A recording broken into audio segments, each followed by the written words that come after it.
బాలకృష్ణ తనయుడు మోక్షజ్ఞ సినిమా ఆగిపోయిందా అంటే అవుననే వినిపిస్తుంది.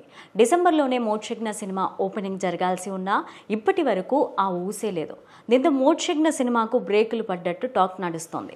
ఇంతకీ మోక్షజ్ఞ సినిమా ఆగిపోవడానికి కారణాలేంటి ఇప్పుడు తెలుసుకుందాం. డైరెక్టర్ ప్రశాంత్ వర్మ దర్శకత్వంలో మోక్షజ్ఞ సినిమా రాబోతోందని వార్తలు రావడమే కాకుండా మోక్షజ్ఞ ఫస్ట్ లుక్ పోస్టర్ కూడా విడుదల చేశారు.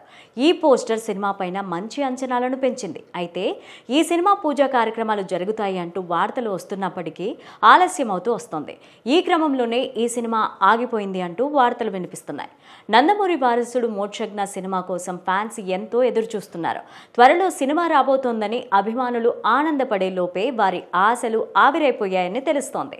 ఆ మధ్య సింబా ఈజ్ కమింగ్ బ్యాక్ అంటూ ప్రమోషన్ చేసిన ఈయన ఇప్పుడు మాత్రం సైలెంట్ అయిపోయారు. దీంతో ప్రశాంత్ వర్మ మోక్షజ్ఞ సినిమా ఆగిపోయిందనే ప్రచారం ఎక్కువైంది.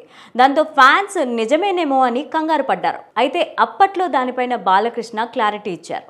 ఈ మధ్య ఓ ఈవెంట్కి హాజరైన బాలయ్య మోక్షజ్ఞ సినిమా ఓపెనింగ్ అనారోగ్యం కారణంగా వాయిదా పడిందని చెప్పారు.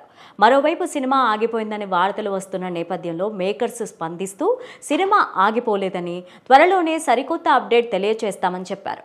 అయితే తాజాగా ఈ సినిమా పైన మరొక వార్త సోషల్ మీడియాలో వినపడుతోంది. మోక్షజ్ఞకు ప్రశాంత్ వర్మ హ్యాండ్ ఇచ్చారని తెలుస్తోంది. ప్రస్తుతం ప్రశాంత్ వర్మ మోక్షజ్ఞ సినిమాను పూర్తిగా పక్కన పెట్టేసి ప్రభాస్తో సినిమా చేస్తున్నారని తెలుస్తోంది. ప్రశాంత్ వర్మ ప్రభాస్తో బ్రహ్మరాక్షస్ సినిమా చేయబోతున్నారని సమాచారం. ఇక ప్రభాస్ కూడా ఈ సినిమాకు ఓకే చెప్పినట్టు తెలుస్తోంది.